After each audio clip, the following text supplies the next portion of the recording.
saya sudah mikir. Malamnya itu saya sudah mikir, ini pintu keluar mana ya? Nggak ada pintu keluar. Gedung ini nggak ada pintu keluar sama sekali. Terkepung ya. Benar-benar nggak ada.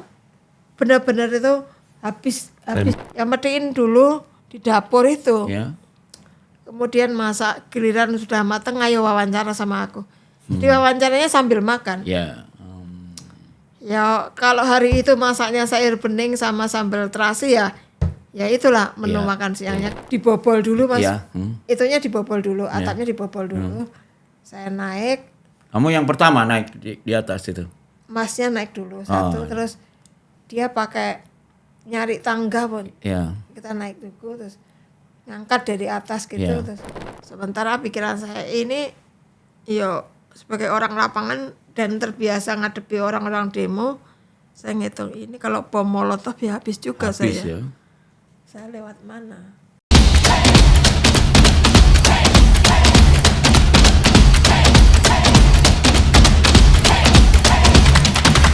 Halo teman-teman penggemar retorika, terima kasih masih nonton lagi nih. Hari ini kita mau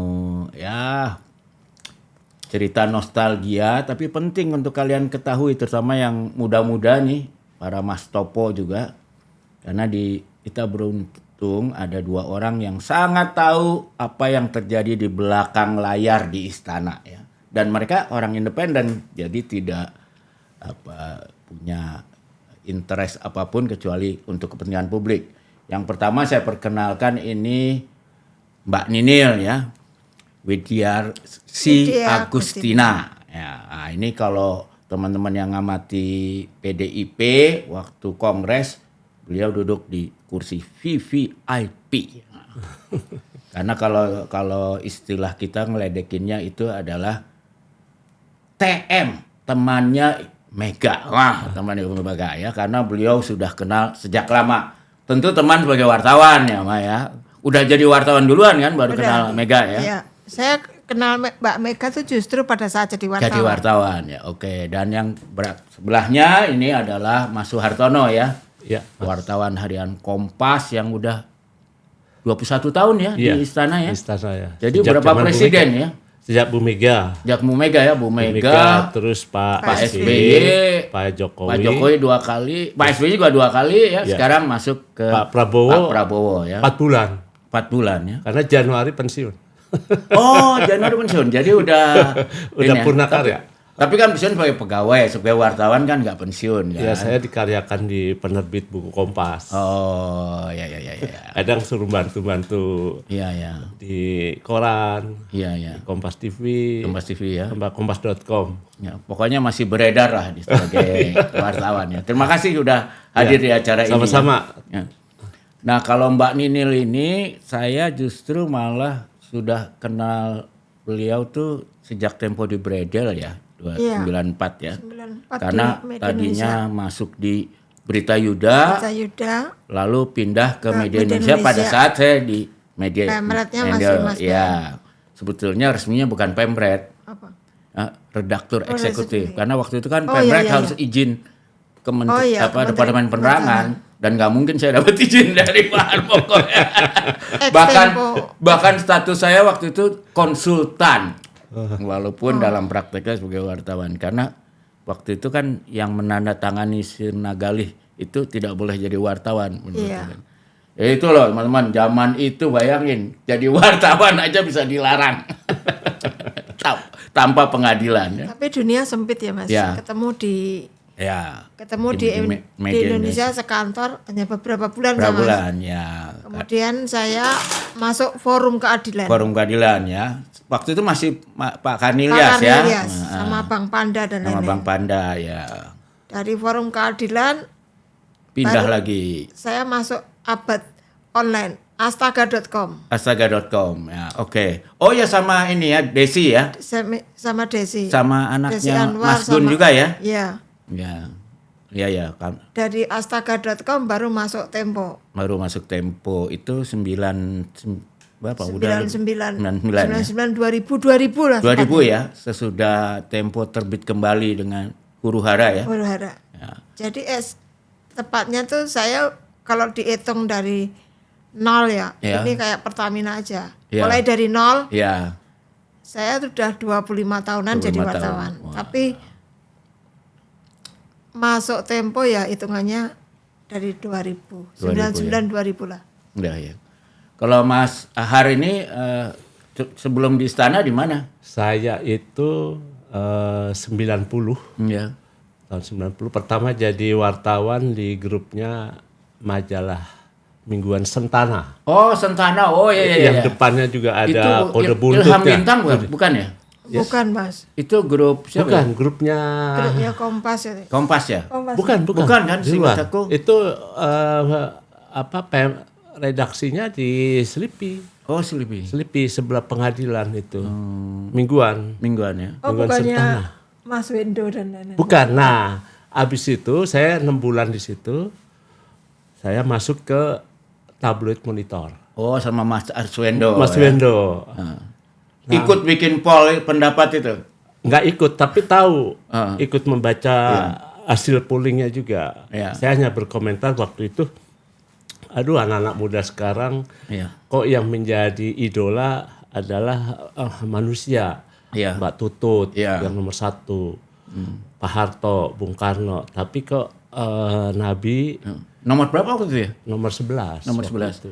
Arswendo aja nomor lebih tinggi kan waktu itu? Iya. Iya, Lebih iya. tinggi. Jadi Iya. setelah Nabi Muhammad urutannya nomor 12 Yesus Kristus. Waduh. Jadi itu. Iya, iya. Jadi kita hanya bilang, aduh kok begini ya. Iya. Tapi nggak lama kemudian muncul kemarahan. Kemarahannya publik. ya. Saya sempat terima telepon juga ya, saya hanya bilang, ya mohon maaf. Ya. Ya kami akan memperbaiki. Iya, iya. Tapi kelihatannya kan sudah bergulir terus Iya. sampai akhirnya Dan datang ke banyak redaksi. yang manas-manasin juga ya waktu itu ya. Jangan-jangan Tempo ikut manas Enggak, sebagai kita enggak pesaing ikut. waktu itu. Enggak. Karena informasinya begitu waktu itu. Saya kira waktu itu saya termasuk yang waktu itu agak sempat kecewa lah dengan almarhum ya, walaupun guru saya Pak Nurholis Majid, karena termasuk yang keras juga statementnya ya Iya. waktu itu. Mungkin dimaksud itu karena kita mengutip juga ya, tapi karena dia Iya, ngomong secara jadi publik. rame lah ya. Jadi rame. Jadi itu. Tapi saya ingat waktu itu buat terutama pemirsa ini, karena mungkin banyak yang nggak tahu dulu ada yang namanya majalah Monitor, tabloid, tabloid Monitor, Iya. oleh almarhum Bung Mas Wendo. Mas Wendo ya, Arswendo, seorang budayawan yang sangat kreatif. Dan waktu itu tabloidnya berkembang dengan pesat. Wah, betul. Ya. Sempat Itu berapa tabloid ratus ribu itu ya. Pertama itu. Tabloid pertama Sampai yang oplahnya 700.000. 700.000 Jadi ya. target waktu itu 1.000 ulang Iya. tahun 15 Oktober tahun 1990 akan ulang tahun ke-10. Iya. Harapannya mencapai 1 juta. Juta. Nah, 1 juta kami semua akan Dapat bonus. botak Ya. kepala. Oh, botak kepala. Iya. Oh, itu gaya Arswendo juga itu Iya. ya. Gitu. Tapi kemudian sejarah Tuhan berbicara lain. Jadi waktu itu udah 700.000. Iya.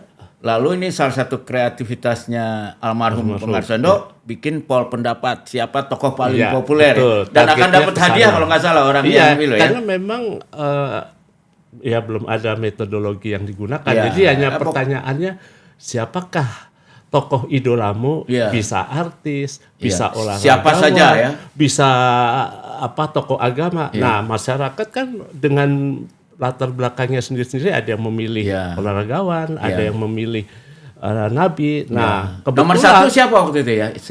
Anda masih ingat nggak? itu Mbak Tutut. Mbak Tutut nomor 1 ya. Nomor Mbak 1. Tutut ini anak Iya, karena waktu itu sulung popularitas presiden. sekali. Popularitasnya ya. tinggi sekali. Iya. Nah, Dan kemudian nggak heran ya, karena itu yang deket dengan Mbak Tutut kan nih Mbak Ninil juga. Waktu itu belum kenal ya waktu Belum itu kenal, ya. belum. 94 ke atas ya baru.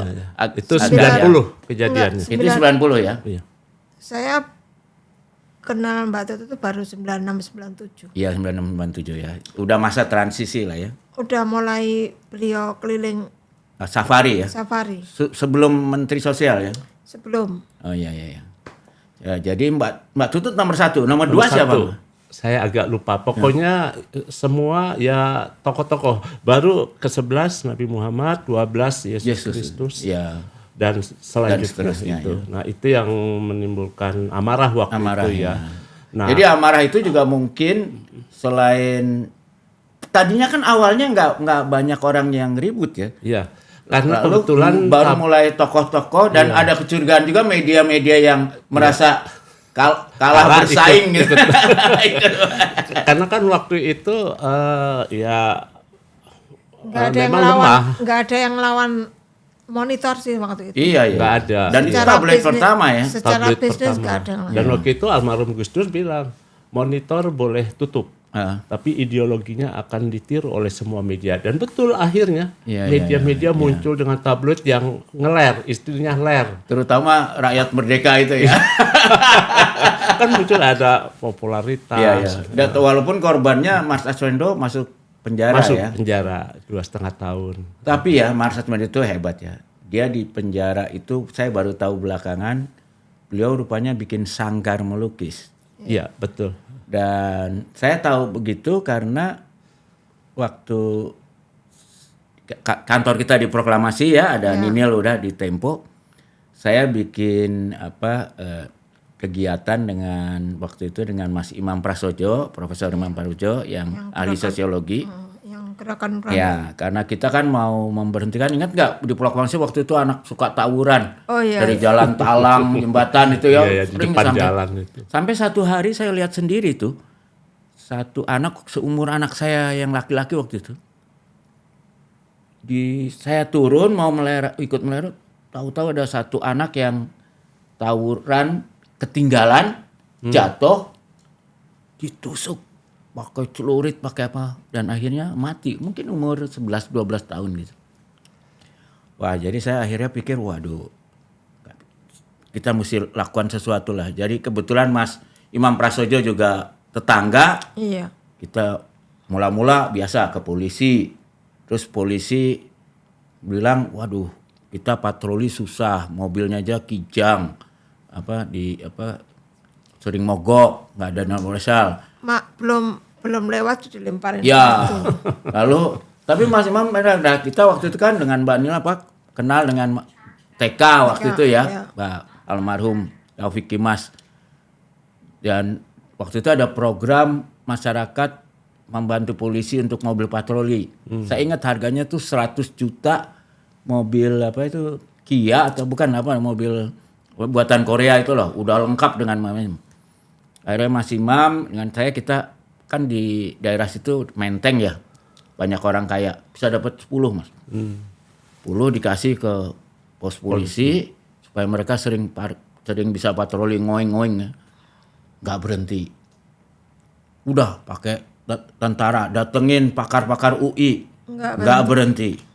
Akhirnya satu saat bisa berhenti gara-gara ada satu orang, anak namanya Bambang juga. Dia buka sanggar melukis untuk anak-anak. Kompensasinya marahnya dipindahin ke lukisan. Jadi anak-anak itu suka pintar sekali ngajarnya. Anak-anak itu akhirnya belajar situ jadi kenal, jadi nggak berantem lagi. Gara-gara melukis. Saya tanya, kamu belajar melukis di mana? Di penjara. Loh, di mana di penjara? Di sanggarnya Mas Arswendo. Loh, kenapa kamu masuk penjara? Saya waktu itu tawuran bunuh anak. Jadi akhirnya hanya dengan dibantu alat-alat lukis itu loh Mas, pilok itu loh. Ya, pilok. Jadi anak-anak berhenti itu tawuran. Itu ilmunya Mas Arswendo turun ke dia. Betul, terus itu dia luar bikin biasa. sanggar terus seperti sendal dilukis. Iya. Karena saya sempat beberapa kali nengok. Memang orangnya kreatif banget ya. Walaupun di penjara pun Nggak dia bisa diem. menghasilkan sesuatu yang luar biasa ya. Aduh, mudah-mudahan beliau di sorga sana ya. Betul. Luar biasa. Yang menarik itu loh Mas, jalanan yang ke arah Manggarai itu Terowongan itu kan. Ya, Talang itu daerah. Daerah Talang itu kan dipakai mural. Iya, mural ya. Tapi keren banget itu. Iya, itu hebat itu. Jadi media ekspresif itu. Ya, media ekspresif. Nah, tapi sambil nostalgia ini Mbak Ninil ini sangat terkenal. Saya ingat peristiwa Kuda Tuli ya. Jadi yang belum tahu, dulu disebutnya sih Juli Kelabu ya kan? Juli Kelabu. Sabtu Kelabu Mas. Sabtu Kelabu. Ya. Jadi saya ingat waktu itu teman-teman PDIP markasnya di Ponorogo ya sebelahnya. PDI PDI waktu itu ya. Masih belum ada PDP ya. Sebelum PDI belum PDI. Nah, waktu itu terjadi perebutan markas kan antara kelompok pendukung Mega sama Suryadi ya. Pendukung Mega yang menguasai kubu di situ ya, markas itu ya. Lalu akhirnya satu saat pasti ingat tanggal ini bulan Juli 96 ya. Waktu itu kemudian akhirnya diserbu yang mungkin Mbak ini bisa ceritain. Itu yang nyerbu kalau resminya kan disebutnya masanya Suryadi, tapi dalam prakteknya kan banyak brimob tentara juga ya, kira-kira. Ya kalau pakai seragam sih enggak. Ya. Tapi celana sama sepatu bootnya masih. Tapi celana ya benar celana. Cuma atasnya oblong aja ya. Oblong. Ya. Dan tapi kemudian ya. Gestur tuh badannya itu beda. Ya, dan cepak juga kan. Cepak. Nah, yang menariknya kan Mbak Ninil waktu itu kenapa nginep di sana ya waktu itu? Enggak. Waktu itu saya masih ingat saya masih di Berita Yuda. Iya. Masih jauh dari masuk Tempo. Iya. Awal-awal masuk Jakarta jadi wartawan di Berita Yuda. Iya. Berita Yuda tuh orang kebayang itu adalah koran tentara. Tapi di masa 60-an tentara. Iya. Tapi di masa 90-an tuh sejumlah orang-orang idealis menjadikan di bawah Pak Bambang Yoga ya waktu itu. Iya. Itu baru ya Bambang Yoga belinya ya? Iya baru. Jadi dijadikan koran Metro. Iya. Ya isinya seputar Jakarta. Iya. Waktu itu ayahnya Mas Bambang Yoga itu Pak Jenderal Sugeng Utama udah pensiun ya? Kayaknya udah nggak ada. Udah ya. Jadi tapi beliau masih di FKPPI waktu itu ya? Ya masih. Saya sih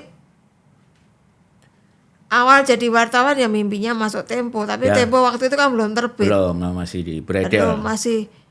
Masih terkubur dalam idealisme untuk bikin majalah baru dan masih dalam idealisme lah. Jadi yang lowongan yang buka itu ya sudahlah. Saya masuk dulu. Belajar hidup Jakarta lah. Ya. Nah, penugasan saya itu waktu itu kan meletus polarisasi PDI ya. Iya. Waktu Suryadi dengan kelompok Mega ya. Kelompok Mega. Itu tahun berapa ya? 96. Oh, 96. Yang ditabrak pagernya itu ya. Iya. Yang di Medan ya. Itu di Medan. Ya. Habis Kongres Medan tuh. Iya. Saya enggak ikut kongresnya, saya bagian Jakartanya aja.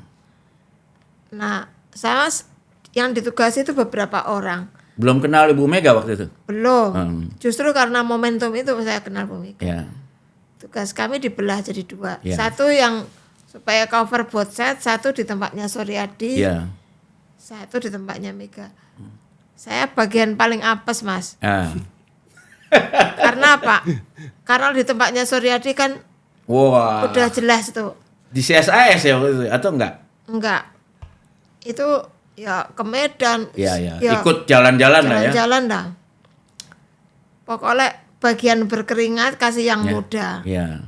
Kasihnya saya. Siapa waktu itu yang di bagian Pak Suryadi? Masih ingat? Lupa, saya udah lupa. Iya. Kemudian saya cuma bagian ditugasi ke tempatnya Bu Mega. Biasa kan bos kalau perintah kan targetnya kan selalu nomor 1.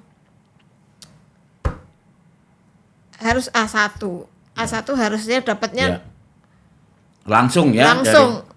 Nggak boleh pakai telepon, nggak boleh. Dan waktu itu kita semua udah dengar rumor bahwa itu akan diserbu kan, udah kencang rumornya. Belum. Itu kan setelah Kongres Medan. Habis itu demo-demo Kongres. Itu kan kemudian perebutan kantor. Sebelum perebutan kantor itu kan karena kebanyakan pengurus DPD DKI ngepost di situ, akhirnya bikin mimbar bebas. Iya, dan Budiman Sujatmiko pidato belum ya? Budiman belum ya? Budiman tuh udah belakangan. Jadi siapa aja yang ingat waktu itu yang pidato? Udah nggak ingat Mas, banyak sekali Dan mimbar bebas. Termasuk Budiman kan belakangan. Budiman Ikut udah juga belakangan. Ya? Itu mimbar bebas itu kuat setelah peristiwa Gambir.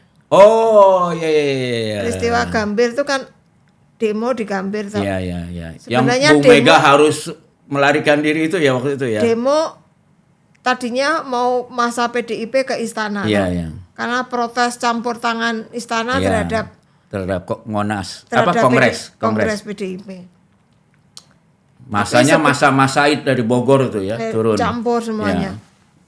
Nah, depannya apa tuh nama sekarang? Kostrad ya? Bukan sampai Kostrad, Mas. Yang dan POM itu loh. POM dan POM. Apa Puspom? Puspom. Nah, depannya Puspom itu. Ya, daerah udah Gambir ke arah ya. Gambir itu dipukul mundur. Ya. Pukul mundur, pecah, ngelawan semua. Ya.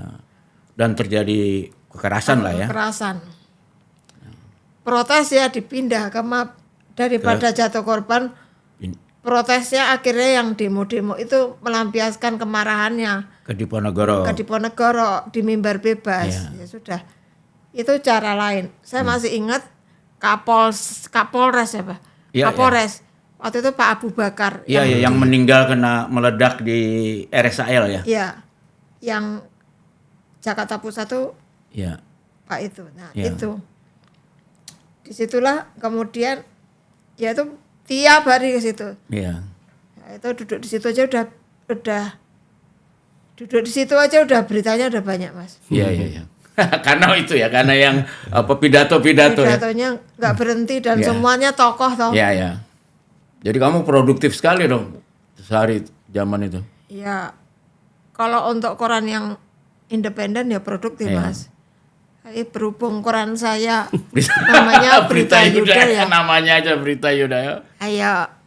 Ya mikir, Mas. Kerja 2 kali tuh mikir. Yang lainnya ini layak jadi HL. Iya cocok. Tapi ketika saya ngetik udah rapi gitu, ya geser aja, diperes jadi tinggal 1 paragraf. Taruh halaman belakang lagi. Taruh halaman belakang.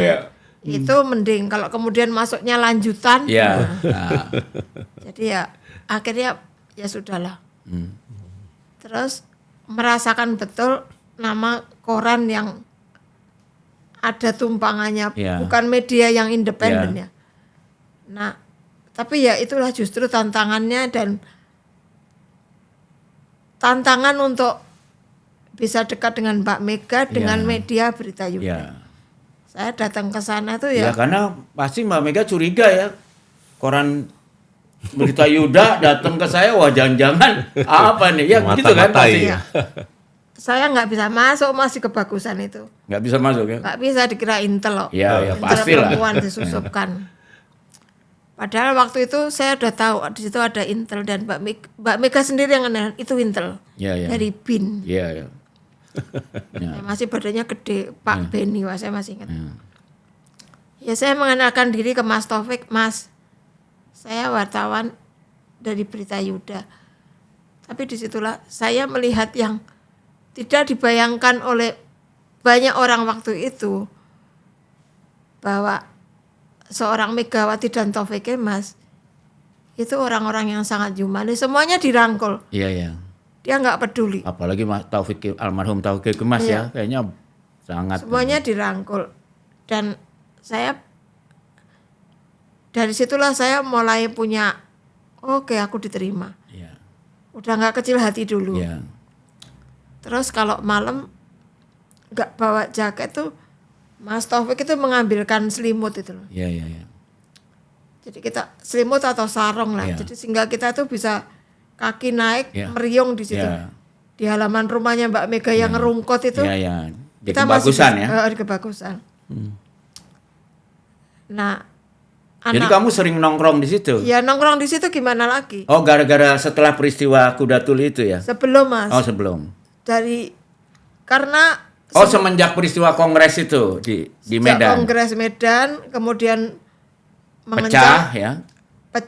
Sebelum pecah, kemudian peristiwa Gambir, kemudian mimbar bebas.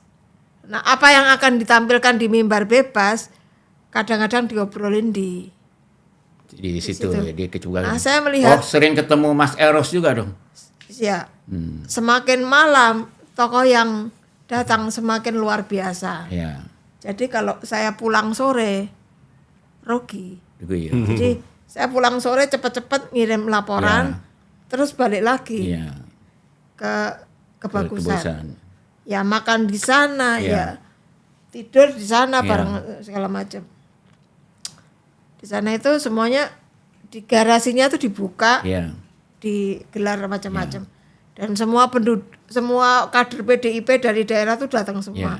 Dari Bali, dari macam-macam lah. Yang gelepak tidur di situ juga banyak. Gelepak di situ. Nah, dan ya masih ingat Puan tuh kalau nggak salah Mbak Puan tuh masih kuliah itu, masih kuliah. SMA masih SMA. Saya masih ingat kalau sebelum berangkat sekolah tuh rambutnya masih dikepang sama Mbak Mega itu. Mas Zulfan Lindan juga setiap hari di situ ya. Masih di situ ya. Penuh banget Mas. Roy Janis ya. Roy Janis. Mas almarhum Roy Janis dan Laksamana Soekardi. Mas Eros yang paling sering. Pramono juga udah mulai nongol. Mas Pram. Ya. Mas Nono Sampono udah jaga di situ belum ya? Masih? Belum.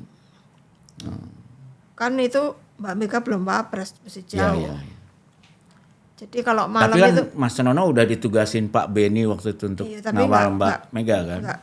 Nggak kelihatan, tertutup mungkin ya.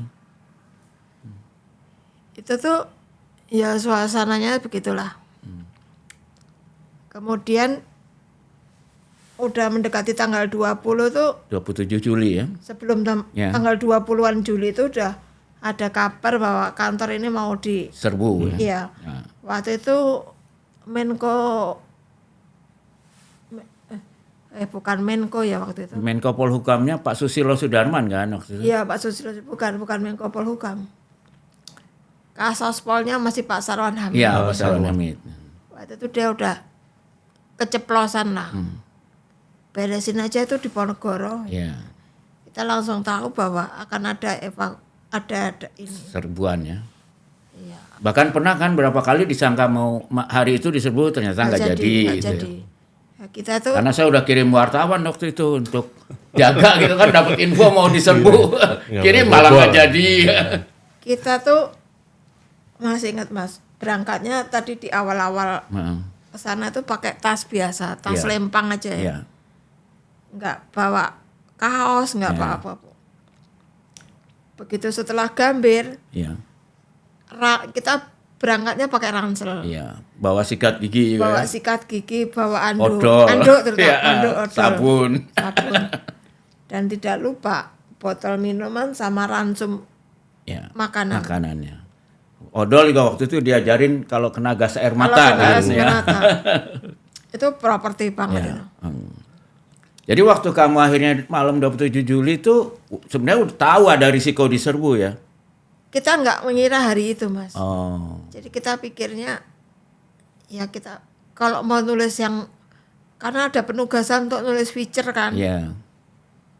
Bagaimana kerepotan mereka kalau malam. Tulisan remeh-temeh lah. Dalam banyak ini. Yang bisa dimuat ya. Yang bisa dimuat. Kayak dapur umum, bagaimana dapur umum di PDI. Karena berapa orang waktu itu kira-kira ngumpul di situ, Mas? 100-an aja ada loh. Iya. Dan yang menarik itu orang tuh datang tuh kayak orang kondangan di desa tuh bawa beras, bawa gula, bawa kopi. Kemudian di PDIP itu disetor dipisah-pisah kan. Jadi di belakang itu kemudian beras sumbangan itu ditumpuk di karung-karung ditaruh di pojokan gitu. Saya masih ingat. Di dapur terus ada yang agak sore gitu atau malam tuh dari Keramat Jati tuh datang sayur-sayur. Dari pasar induk ya. Dari pasar induk. Jadi nanti jam berapa tuh nanti datang ibu-ibu masak di situ. Dapur umumnya dia. Dapur umum. Masak di situ. Dinamikanya tuh menyenangkan. Buat orang-orang muda kayak kita romantis tuh ya. Romantis. Dan ada rasa sepenanggungan senasib ya. Kita menikmati nasi bungkus bareng-bareng. Kalau bahkan yang masak tuh kalau lauk di kebagusan berlimpah itu dibawa. Ya. Lauk dari mana berlimpah dibawa di situ. Jadi kemakan gitu loh. Ya. Goreng kerupuk sampai banyak itu Pak. Ya. Jadi kita tuh mau nulis yang kayak gitu itu. Iya, iya. Terus kemudian sampah, bagaimana membersihin sampah dan segala macam. Hal-hal yang sederhana. Dan itu juga ya Pak, intel-intelnya juga malah ditawarin makan. Gabung jadi satu ya Mbak ya. Nah waktu itu yang dan Mbak Nini juga ini aktivis apa intel juga masih bertanya-tanya waktu itu ya. Karena setiap orang bisa masuk gitu aja kan. Sangat terbuka sekali. Ya prinsipnya waktu itu sangat percaya aja sama-sama perjuangan ya. Sama-sama. Terus bikin poster kan. Yang membedakan itu aktivis atau tidak itu adalah kalau kemudian dia naik panggung dan berorasi baru kita bilang ini aktivis. Nah, dan waktu itu wartawan nggak pakai ID Mas, masih banyak. Tapi kemudian belakangan untuk keamanan setelah Gambir itu kita bikinin ID.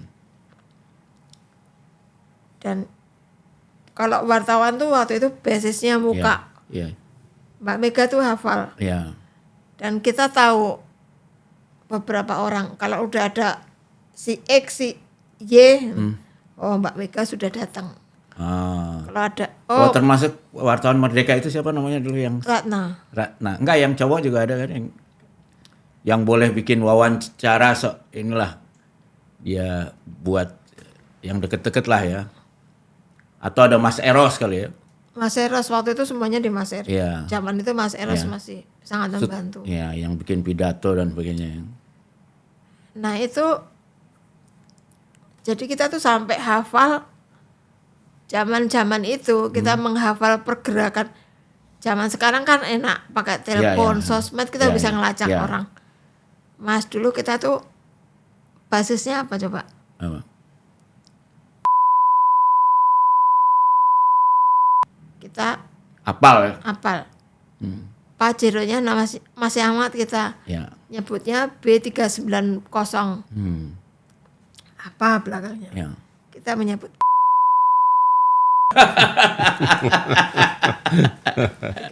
kita kontak. Waktu itu Mas Har di mana waktu Priso itu? Saya sebagai wartawan majalah Jakarta. Jadi Jakarta. Sudah pindah dari Monitor ditutup. Terus kami pindah ke majalah Jakarta. Sama itu ya siapa? Dengan waktu itu yang siapa kembar itu? Mas Seno ya. Seno Gumira. Pemretnya itu. Nah itu saya berada di situ. Di situ juga ikut meliput di Diponegoro juga. Iya di Diponegoro. Bahkan saya karena masih muda kebagian yang meliput yang pro Mega ya. yang ikut bantu ngirim Natura. Iya. Saya mengantar beberapa orang masuk membawa beras. Nasib kita di zaman itu adalah bagian kroco yang di depan-depan. Iya. Ya kan? Betul, Mbak. Betul. Yang susah ya, yang bagian susah. Kalau diantem ya benger gitu. Lah terus akhirnya capek tidur di atas. Terus kita kalau saya balik, toh besok situ lagi. Lah udah kenangan nongkrong masih situ. Nah kita biasanya melarikan diri dari situ. Itu ke Megaria. Oh ya Megaria ya. Kan nggak jauh. Kita Megaria di situ. Pergilah kita nonton film dulu. Makan ayam bakar di situ sampai apal. Sampai sekarang ini teman-teman seangkatan saya reuni di situ. Hobinya masih reuni makan di situ. Makan ayam bakar di situ, empek-empek dan lain-lain. Kemudian kita seperti bikin kesepakatan. Para aktivis kalau jumpa pers nggak usah jauh-jauh. LBH. Udah. Ya. Pokoknya muter aja di situ. Jalan Diponegoro juga. Jalan Diponegoro. Nah, udah dari situ. Nah, kalau dosen-dosen UI mau bikin diskusi Salemba, pokoknya sepanjang Diponegoro bisa jalan kaki lah kalau perlu ya. Iya, sepanjang Diponegoro tuh. Jadi motor tuh diparkir di Megaria, kita bisa jalan aja ke sepanjang itu. Kalau enggak kita titipin di LBH jelas amannya di situ. Nah, ya udah sampai sore nongkrong di Cikini, Ya. di Megaria sampai sore, mau pulang kok males, Ya. macet lagi, ya sudah kita nongkrong aja. Nanti jam-jam 9 nah sudah sepi baru pulang. Ya. Malam itu mau pulang, ntar dulu lah, saya nongkrong di situ. Terus dapat kabar situasi lagi nggak aman. Ya. Ya udah, saya pengen tahu, lihat keponya jurnalis Ya, ya. tetap ini beneran nggak sih, kita lihat aja dulu seperti apa. Ya antara ketakutan dan segala macam. Dan penasaran ya. Dan penasaran. Ketakutannya bisa dilempit Mas, karena banyak orang, banyak teman di situ. Penasarannya itu. Tapi waktu itu benar nggak sih ada yang pada siap bawa senjata tajam apa segala? Benar itu? Nggak ada ya? Nggak ada. Nah udah jam agak-agak malam gitu, saya ada di dalam, jadi depan tuh nggak terlalu dengar. Kata teman-teman yang kita flashback ya sama ngobrol, di luar itu udah banyak yang berteriak-teriak, ngolok-ngolok Mega lah suaranya, mancing emosi. Mancing ya, ngajak. Ya, karena cari saya di gara-gara dalam ya. nggak terlalu dengar. Udah jam 6 jam 7 itu Mas baru kerasa. Batu dilempar. 6 pagi ini ya. Jam 6 jam 7 pagi itu batu dilempar. Jadi mereka mulai datang sekitar jam 5 gitu ya, sekitar jam. Ya sekitar itu loh. Itu kan kalau orang habis nongkrong baru tidur itu kan masih, baru pules-pulesnya iya. kan. Itu tidur tanggung lah Mas. Kalau jam 3 baru biasa tidur. Jam 5 6 itu ribut kan ya. Lagi grogi lah ya. Lagi pules-pulesnya. Dilempari batu. Kemudian suaranya sudah ribut banget, aku udah nggak tahu. Saya udah alarm aja. Saya masih ingat. Dulu tuh di PDI ada PDI Jakarta Barat tuh ada yang punya jeep merah tuh biasa dipakai itu namanya Pak Agung. Sama beberapa, Mbak, naik aja. Ayo kita keluar, naik aja. Dia mungkin mikirin kan perempuan ada beberapa, ada 5 atau 6. Ya, saya sudah mikir. Malamnya itu saya sudah mikir, ini pintu keluar mana ya? Nggak ada pintu keluar. Gedung ini nggak ada pintu keluar sama sekali. Terkepung ya. Benar-benar nggak ada. Benar-benar itu habis untuk gedung tembok tuh. Pas habis makan malam itu saya nengok ke atas. Waktu itu saya nggak tahu kok, punya insting ya. Satu-satunya pintu kok atap itu. Itu kayak ada pian itu ada bolongan tuh Mas. Kayak biasanya kalau listrik ngecek ada bocor dan segala macam ada pintu tembus tuh. Kok sini ya? Ini lewatnya mana? Feeling saya tuh udah nggak enak malam itu. Terus kok saya ngeliatin atap Eternit itu. Kita liatin. Terus ngukur tingginya karung. Waktu itu saya kan masih padet Mas zaman segitu. Gemuk lah Mas.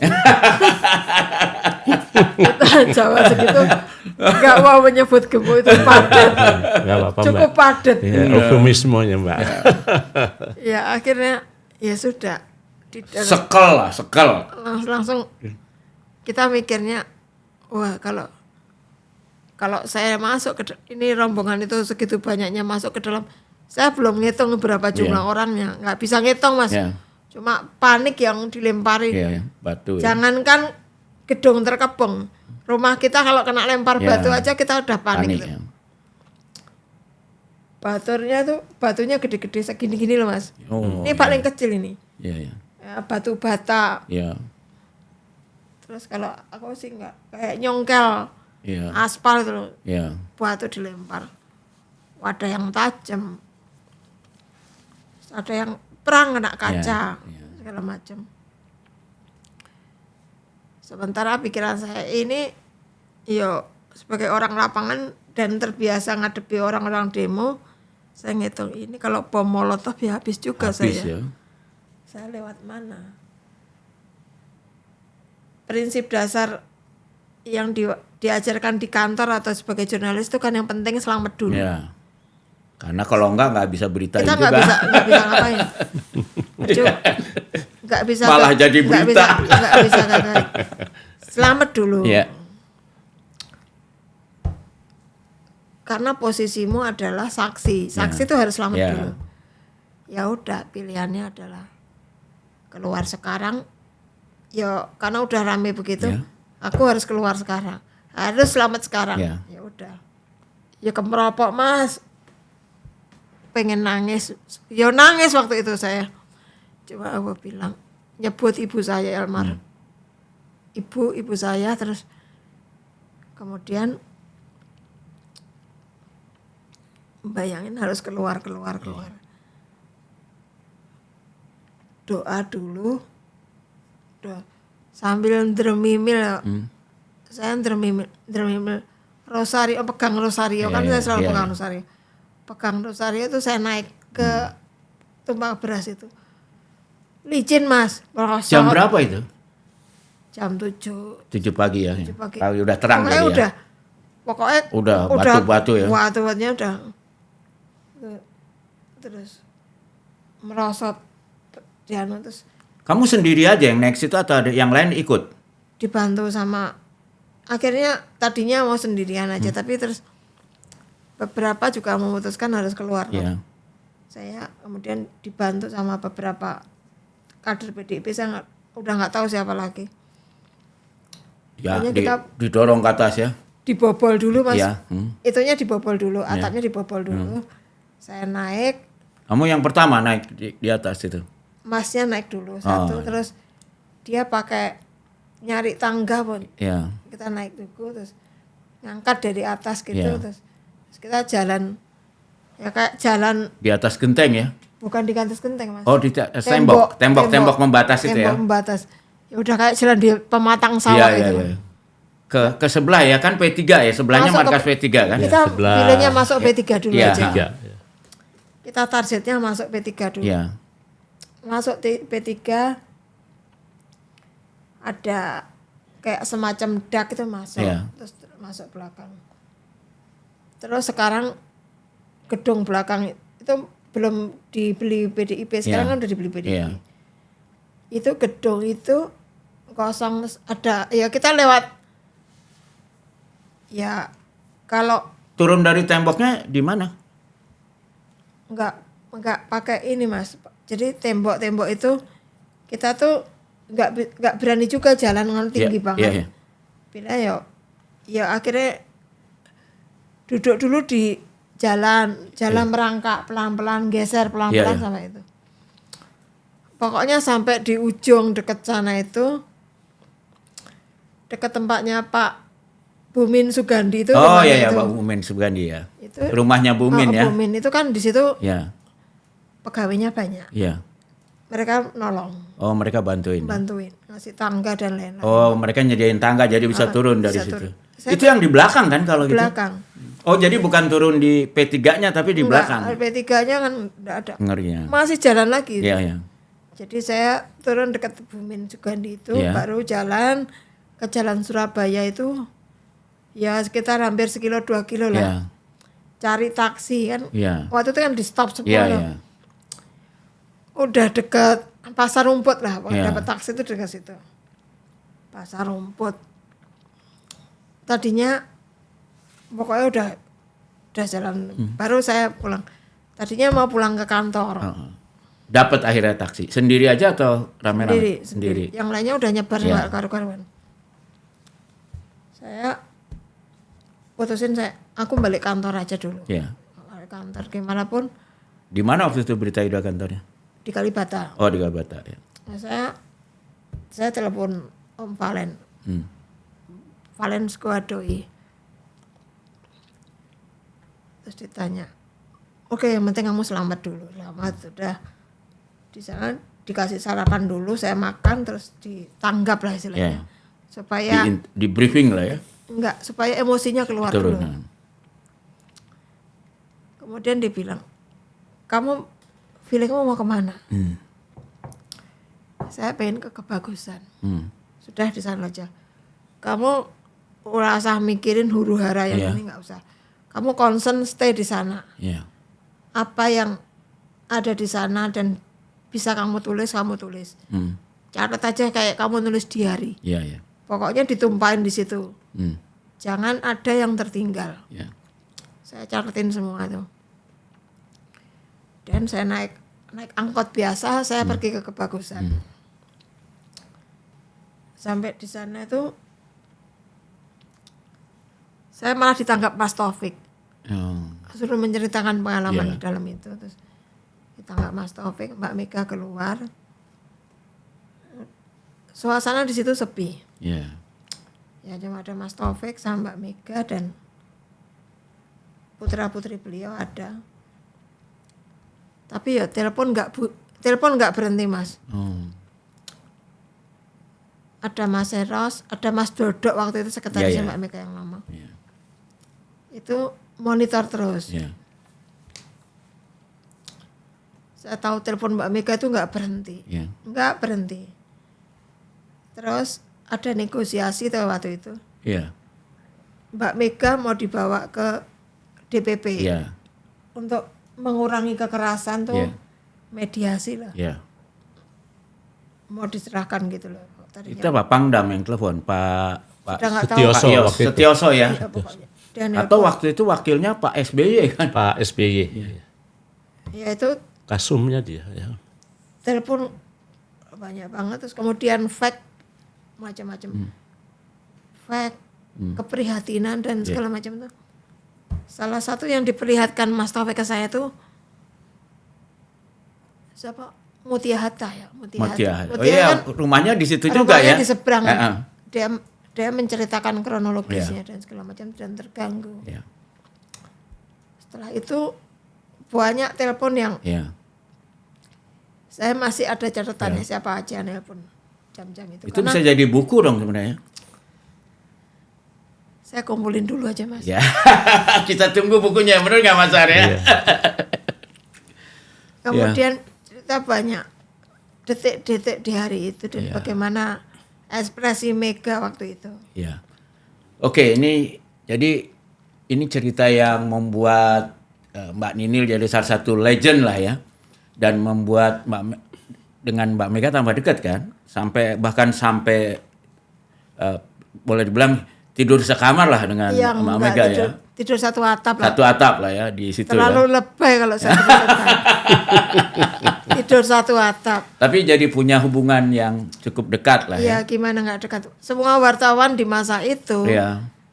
Kalau wawancara Mbak Mega, gimana nggak akhirnya dekat? Dan saya akhirnya kalau wawancara, membayangkannya nggak formal duduk begini kan, Mas. Nungguin Mbak Mega mau masak dulu. Jadi nungguin. Jadi kamu pernah ngerasain nasi goreng Mbak Mega dong? Bukan nasi goreng, Mbak. Saya kalau dulu wawancara tuh nungguin Mbak Mega metiin bayam itu. Bayam. Mau masak sayur bening untuk Mas Taufik itu. Atau masak sayur lodeh untuk Puan itu. Atau semur untuk Mas Nanan itu. Yang metiin dulu di dapur itu. Kemudian masak, giliran sudah mateng, ayo wawancara sama aku. Jadi wawancaranya sambil makan. Ya kalau hari itu masaknya sayur bening sama sambal terasi ya itulah menu makan siangnya. Kalau waktu itu masak nasi goreng ya rezeki saya dapat nasi goreng yang enak itu. Yang terkenal ya. Itu sejarah itu Mas. Karena betul. Nasi goreng itu kan juga yang suka Mbak Mega ke ayahnya dulu kan. Ya sampai terakhir ya. Nah tapi yang untung sebenarnya Tempo juga ya, karena ketika kamu masuk ke Tempo kita jadi punya akses ke Mbak Mega yang sehingga nggak ada miskom lah kalau ada masalah-masalah dengan Mbak Mega ya ketika itu. Jadi